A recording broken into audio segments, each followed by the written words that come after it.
Hi, Doug here. I'm going to show you my D4 Trapezium Portaledge, which I've built using a kit from bigwallgear.com. This is the loosely assembled Trapezium frame kit, which was supplied by John Middendorf. So these are the pieces from the D4 Trapezium frame kit. You'll notice that there's a variety of different components. Now with the Trapezium, it's best to think about the actual design of comprising the wall side, which is the longest side, and then opposite that, parallel to the wall side, is the air side, and then the two slope or the two angled sides, they're just the sides. There are different tubes for each section. Now you'll notice that there are straight tubes.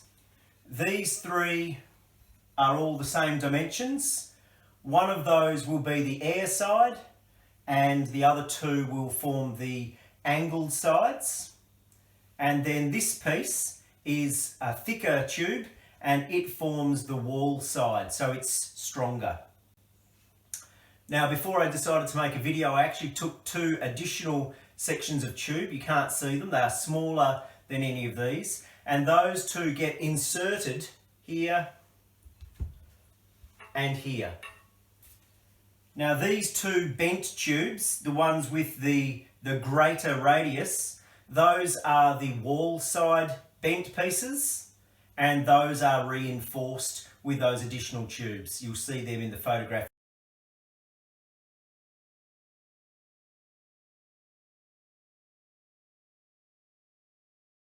And these two pieces here with the smaller curvature, those are the air side. Now you'll also notice that amongst the components you have a variety of the D4 joiners. There are actually three different types. You have these, which are the easiest to identify. You'll see that there's a flange with a little hole drilled through it, and that hole is to accommodate some quick links. Those join on the air side.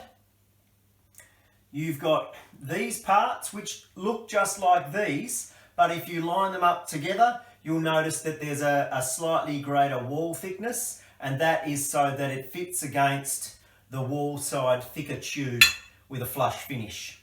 So there's two of those.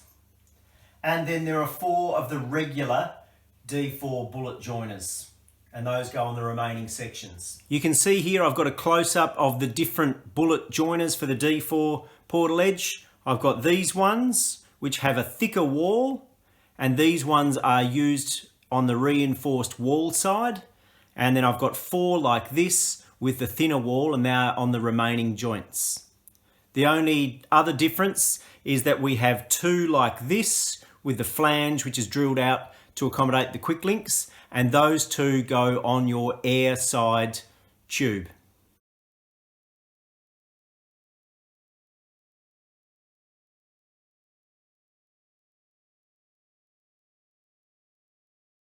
So now that you're pretty comfortable with the way that the D4 Trapezium Portaledge kit goes together, you can start epoxying the joiners onto the tube sections.